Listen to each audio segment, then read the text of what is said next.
போகும்போது sorry card ஒன்றும் அவ்வளோ பெருசாக யூஸ் இருக்காது. ஆனால் சாரி கட்டிட்டு சிங்கிள் சைடு அவங்க உட்காரும்போது கொஞ்சம் கன்வீனியன்ட்டே இருக்காது. அது சேஃப்டியும் உள்ளதான். இருந்தாலும் பரவாயில்ல. இப்போ ஒரு ஃபுட்ரெஸ்ட்டில் அவங்க கால் வச்சுட்டு போகிறது அவ்வளோ சேஃப்டி இருக்காது. அவங்களுக்கே ரொம்ப கம்ஃபர்டபுள் இருக்காது. உட்காரும்போது ரொம்ப சங்கடமாக தான் உட்காருவாங்க. நீங்கள் இந்த மாதிரி ஃபுட்ரெஸ்ட் வந்து கிடைக்குது மார்க்கெட்டில். இது வந்து ஓல்டு வண்டி அவந்தியோட ஃபுட்ரெஸ்ட் இது. இப்போ எல்லா ஸ்பேர் கடையிலுமே இது கிடைக்குது. பார்க்க சின்னதாக இருக்கும், நல்ல ஹெவியாக இருக்கும், விலையும் ரொம்ப சீப்பாக இருக்குது.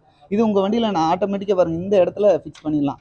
சஸ்பென்ஷனோட கீழ் போல்ட்டில் 2 பக்கம் அவங்க கொஞ்சம் கால் வச்சு உட்காரும்போது இன்னும் கொஞ்சம் அவங்களுக்கு கன்வீனியண்ட்டாக இருக்கும். இது எல்லா வண்டிக்குமே மாட்டலாம். காமனாக எல்லா வண்டிக்கும் மாட்ட முடியும் இது.